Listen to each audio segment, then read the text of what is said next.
Bonjour chers téléspectateurs, nous sommes ici au Grand Théâtre pour vous parler de glamour, de strass et de paillettes à travers la White Party, soirée de lancement de la 3e saison de la série Café avec. Dans cette émission, vous serez dans les coulisses d'une soirée dont le tapis rouge peut aisément concurrencer celui de Cannes. Le Sénégal a 6 stars qui ont tous défilé sur le tapis rouge que vous aurez l'occasion de revoir dans ce backstage. Les loges des artistes tels que Coumba Gawlo, Viviane, Les Safaris et Canabasse feront partie intégrante de cette émission où vous aurez des images exclusives de la mise en beauté des acteurs de la série. C'est d'ailleurs avec ces images que nous allons tout de suite commencer. Regardez.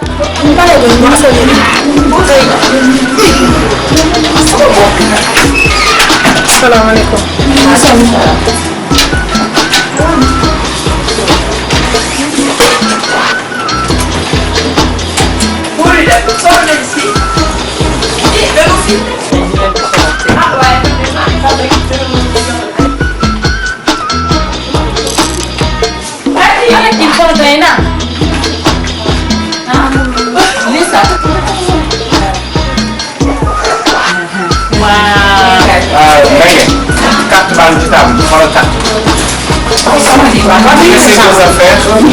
Vous laissez vos affaires après bu soirée bi pare chauffeur indi leen ba fii ngeen jël seen i bagage ba pare soo ko delloo carte. mais carte boobu dafa am ay bagages yu nekk yu soxla. Pardon. néeg boobu dafa am ay bagages yu nekk yu war a soxla. yow tam pare bu doon. su leen mën a xaar je te jure du ma leen mën a xaar. non on avait dit 19h. non que tout le monde soit prêt. D'accord, l'heure est passée depuis longtemps.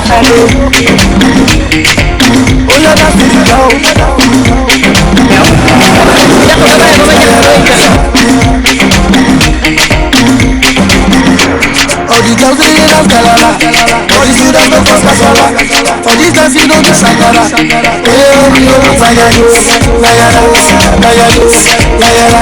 To your heart, to the road, to the back,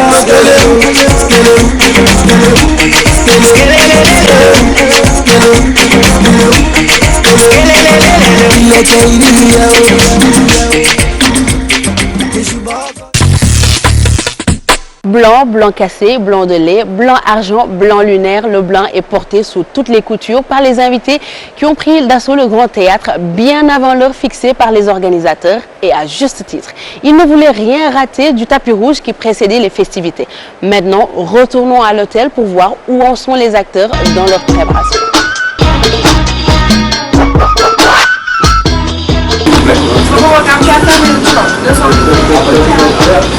On descend s'il vous plaît, prenez l'ascenseur.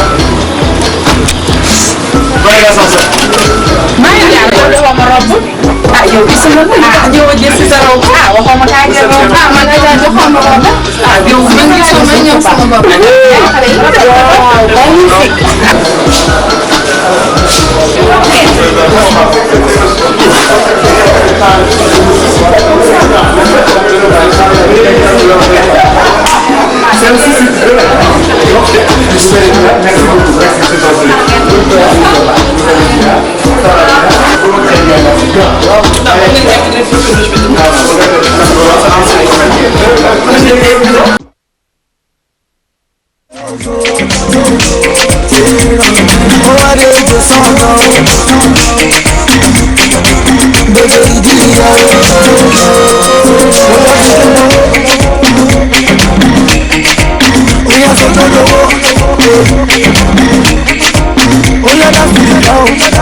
All the girls they love Galala, all the students don't pass Kasala, all the dancing don't do Shakara. To your heart, to the road, to the back.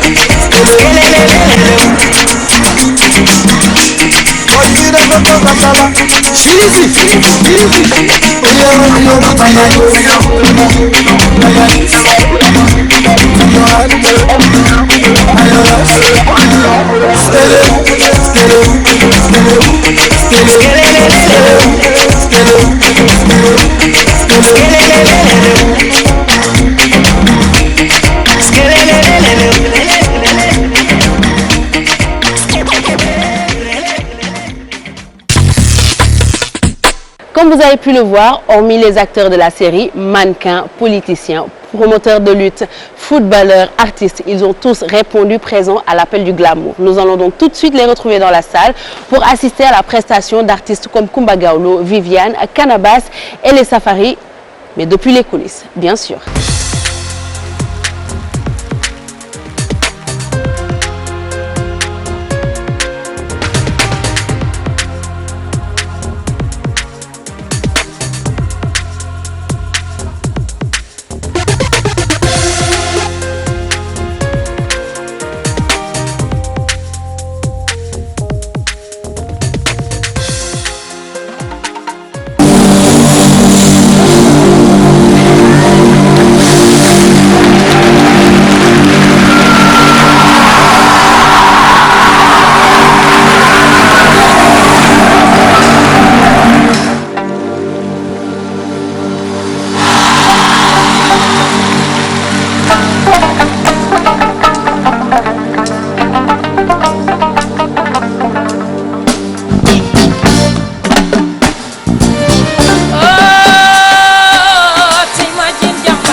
Qu'est-ce que tu as pensé de la soirée, tapis rouge et puis...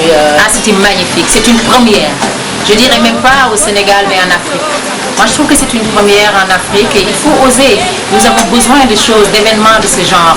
Nous avons besoin de créer du rêve. La télévision, c'est du rêve. Et aujourd'hui, la soirée de ce soir a été vraiment très très réussie de par son décor, de par ses couleurs, de par ses harmonies, de par les belles femmes sénégalaises qui ont été toutes présentes et qui sont venues répondre nombreux, de par les beaux hommes voilà, sénégalais. Je pense que c'est vraiment mention spéciale à TFM et à l'organisation, à toute l'équipe de Café Avec.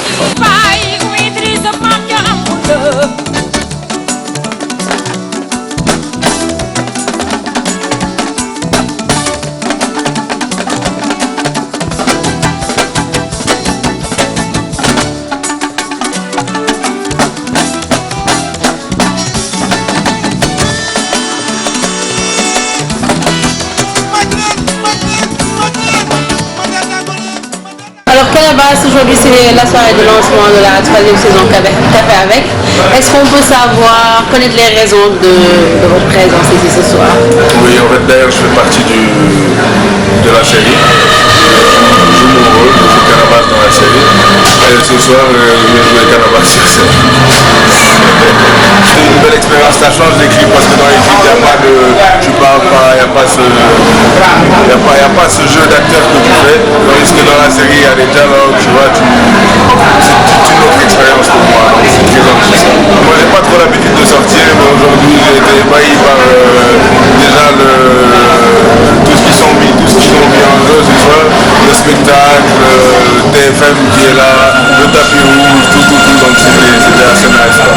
Je suis là en tant qu'artiste, en tant que styliste en même temps, donc comme le Nunek qui fait la promotion, bah, c'est un pote, tu vois, donc nous commençons benn genre où liggéey boo xamante ne wala market may def mooy conseil en habillement pour les artistes quoi. Donc on a commencé avec Canabasse, am na yeneen artistes avec Moflo, avec Zoom, Buzz Lab, you know, donc ñi commencé ak ñooñu et au fur et à mesure ñu commencé ñu joxe yeneen déjà dama bëgg waay quoi parce que sama buzz day bëri may organiser waay quoi la koy def donc da ngeen me rejoindre ci li nga xamante ne dama ko bëgg muy sama passion xam nga j'aime tout ce qui est blanc parce que je l'appelle white like peace donc franchement c'est très nice et que gars yi respecté nañu dress code bi li ma ci gën a neex donc machallah.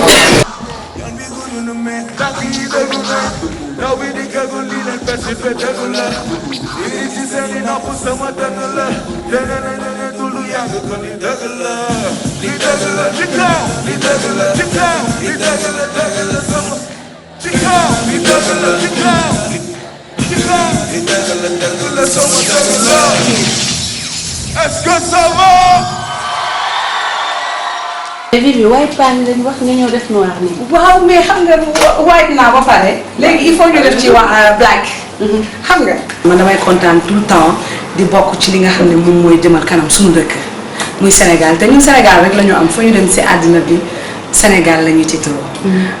ku ñu laaj sénégalaise la ñu donc suñu réew moo ñu tax a jóg donc kontaan parce que lii dafa rafet café avec mu ngi commencé jël ampleur boo xamante ni.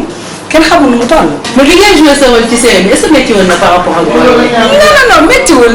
méttiwul xam nga loo gis nag expérience la ci àddina. donc te man moom defe naa sama life moom film ak lépp a ngi ci biir incha allah te lii expérience la rek xam nga parce que man rek rien que man sama life film la. dëgg donc lii moom lu rafet la kontaan naa ci.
yére yi nga xamante ne moom lay sol tey Nabou moo fi jaar tey Nabou Diagne moo fi jaar si bon accessoire yi Adja moo fi jaar donc nii rek lañu fëlee pour événement bi ñëw rek waaw bokk si lot bi tout blanc jàppale waa un café avec comme d'habitude Safari Bong foofu wuy la di dugg. C'est une très bonne initiative kontaan nañu parce que ñu ngi innové léegi nii jeunes yi bëggoon def film yëpp may nañ leen doole may nañ leen fit vraiment donc c'est bien fait et puis ak soirée bu mel nii c'est une première au Sénégal vraiment toute contente vraiment d'être là ce soir.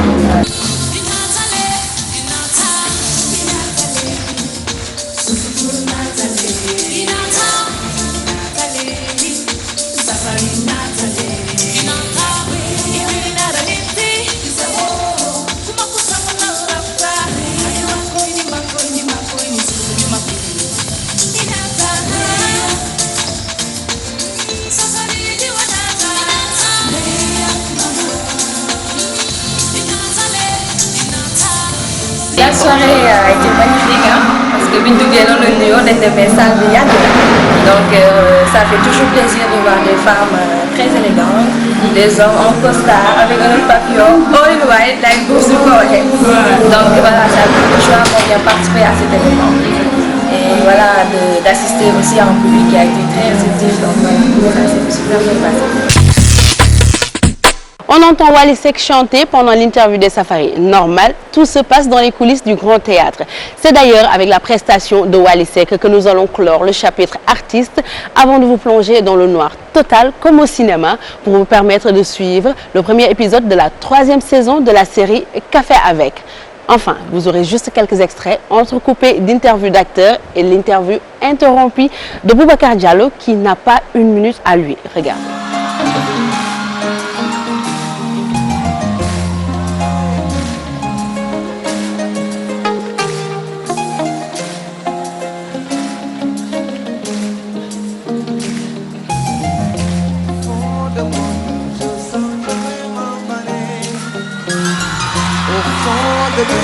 Je sens que je vais m'en aller.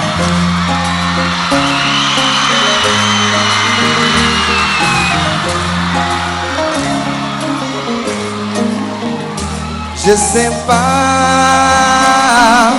comment vivre sans toi.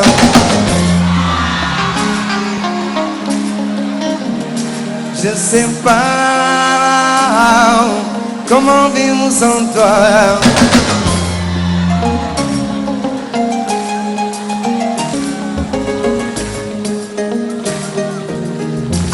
hauteur de mes sentiments. J'ai pris le bon Dieu profondément.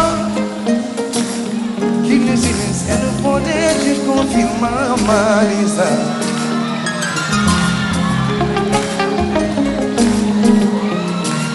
Lisa, nul doute que je semerai des jaloux, des remous, des roues autour de nous.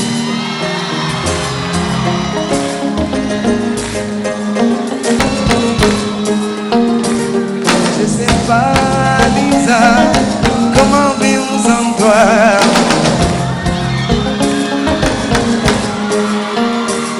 Chérie, il ne sait pas comment vivre sans femme.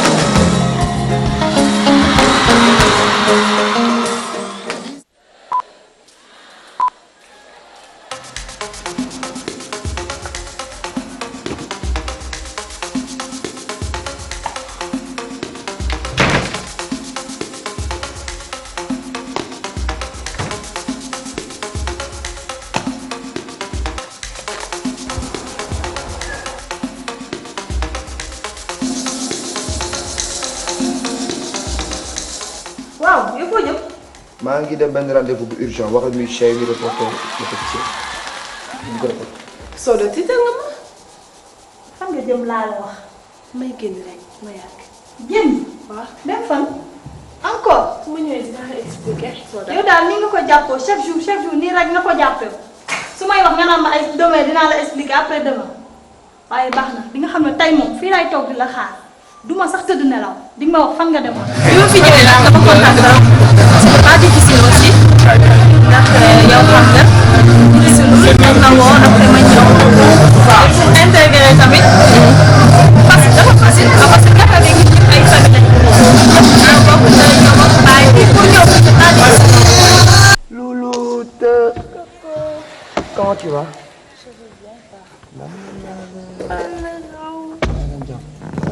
Tu vas bien? Alhamdulillah. Bien habillé, classe. Pour yow la rek. Alors on est sur une troisième saison. Avant c'est la première saison ñu ngi si ñu dem ci deuxième ñu dem ci troisième. Alors ku gis troisième saison bi di nga gis différence bu mag si troisième bi ak deuxième bi. parce que dañuy yokk nit ñi primo ñi ko doon réaliser dañ ko changé ak te ba pare dañ ko bëgg a yóbbu si yenn suñu culture bi dañ ko garder def suñu culture ba pare indiwaat yeneen yoo xam ne dañ koy gis cinéma Angelina Jolie di ko gis Hollywood di ko gis États-Unis Hollywood yooyu nañu ko indi fii suñu réew mu rafet la ko defee. Boubacar jógal yaa ngi nelaw ba heure bii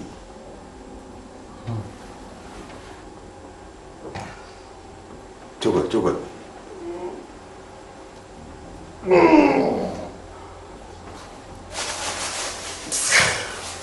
fais un effort jógal sa yaram bàyyi tuuti jógal oui moo jot. waaye 11 heures passé na yow tamit jógal am indil naa la benn sam. C'est sincèrement ni commencé nii man nekk na ma quoi parce que innovation daf ci am n'est-ce pas donc au lieu ñuy copier dañuy wax seet li fi am lu bees chaque fois moom la nit ñi n'est-ce pas la nit ñi soxla quoi donc sincèrement Boubacar il a su le faire n'est-ce pas et comme ni ko constaté ça a réussi donc sincèrement man maa ngi souhaité affaire bi mu nekk loo xam ne dañ koy continuer ba pare keneen ko mën itam defaat la neen quoi Sénégal jëm kanam donc c'est tout le Sénégal. vas-y man am naa benn xam nga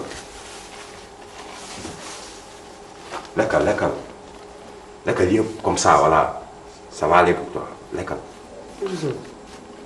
J'ai pas faim, j'ai pas envie. Mais c'est pas possible lekkal lii. C'est bon. Nous avons beaucoup travaillé, nous avons travaillé très dur pour servir les spectateurs, la télévision Futurs Médias d'abord, et puis l'Afrique après, on essaiera vers le monde plus tard. On a travaillé très dur pour ça, très dur pour les servir. Ils ont envie de servir. Ils ont envie de servir vraiment les téléspectateurs, de servir en Sénégal. Pourquoi une white party pour le lancement de la troisième saison? Changer, il ne faut pas toujours faire la même chose. Au Sénégal, nous faisons tous la même chose. À chaque fois que nous organisons une soirée, tout le monde est habillé comme il veut, voilà, et tout ça. Voilà quoi. Et ils sortent.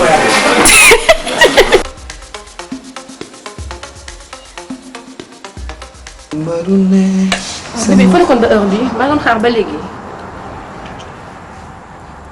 dama demoon répétition quoi après embouteillage yu bëri quoi nu mu demee. loolu waxoon nag posto la. waaw li ma la waxoon mais man vraiment ren laa man la ci jot diggante mbaay jot ma diggante mbaay tàggu diggante mbaay maa la ko wax dama lay takk. loolu laa bëggoon dégg.